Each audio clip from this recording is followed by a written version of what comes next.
வேற எப்படி தெரியுது? அதெல்லாம் எதுவும் பேசாதீங்க, கதவை திறங்க. நீ போ, தாராளமா போ. ஆனா பணத்தை கட்டிட்டு போ. என்ன பணம்?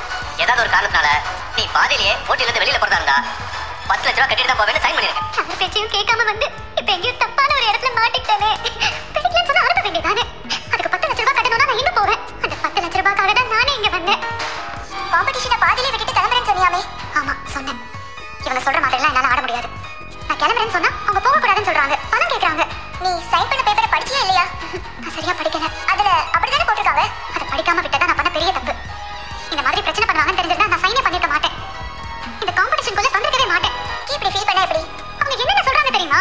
டூயட் தானே ஆட சொன்னாங்க. அப்படியே உன் புருஷன் கிட்ட மெல்ல பேசி இந்த கேஸை எப்படியாவது வாபஸ் வாங்க சொல்ல முடியுமா? என்ன வீட்டை விட்டு துரத்திடுவாரு.